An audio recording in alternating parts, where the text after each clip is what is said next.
সেই হিসাবে বলছি। উপস্থিত আমরা সকলেই অষ্টাদশী বা 18। ওখানে ডবল সেলোটেপ দেওয়া আছে, আমরা বয়সকে বাড়তে দেবো না, ঠিক আছে? ধন্যবাদ, আবৃত্তি করছি। সবাই এখানে নস্টালজিক হয়ে যাবে আশা করি, কারণ কবিতাটা এমনই। কবি জয় গোস্বামী,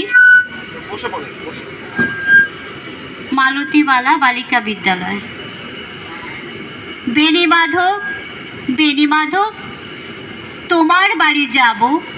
বেণী মাধব, তুমি কি আর আমার কথা ভাবো? বেণী মাধব, মোহনবাসী তমাল তরুমূলে বাজিয়েছিলে, তখন আমি মালতী স্কুলে ডেস্কে বসে অঙ্ক করি। ছোট্ট ক্লাস ঘর, বাইরে দিদিমণির পাশে দিদিমণির বর। আমি তখন নবম শ্রেণী, আমি তখন শাড়ি। আলাপ হলো বেণী মাধব সুলেখাদের বাড়ি। বেণী মাধব, বেণী মাধব, লেখাপড়ায় ভালো, শহর থেকে বেড়াতে এলে আমার রং কালো।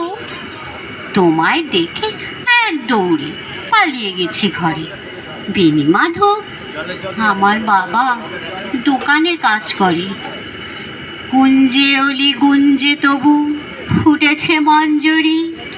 সন্ধ্যাবেলা পড়তে বসে অঙ্কে ভুল করি।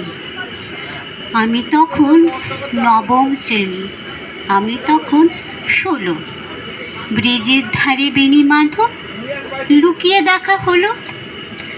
বেণী মাধব, বেণী মাধব, এতদিনের পরে সত্যি বলো, সেসব কথা এখনো মনে পড়ে? সেসব কথা বলেছ তুমি তোমার প্রেমিকাকে?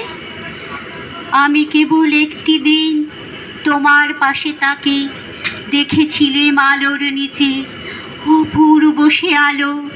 স্বীকার করি দুজনকে মানিয়েছিল ভালো। জুড়িয়ে দিল চোখ আমার, পুড়িয়ে দিল চোখ। বাড়িতে এসে বলেছিলে ওদের ভালো হোক। রাতে এখন ঘুমোতে যাই একতলার ঘরে। মেঝের ওপর বিছানা পাতা, জ্যোৎস্না এসে পড়ে। আমার পরে জীবন ছিল চোরা পথের বাঁকে, মিলিয়ে গেছে। জানি না আজ কার সঙ্গে থাকি। আজ জুটেছে, কাল কি হবে কালের ঘরে শুনি। আমি এখন এই পাড়ায় সেলাই দিদিমণি, তবু আগুন বেণী মাধব, আগুন জ্বলে কই। কেমন হবে আমিও যদি নষ্ট মেয়ে হই।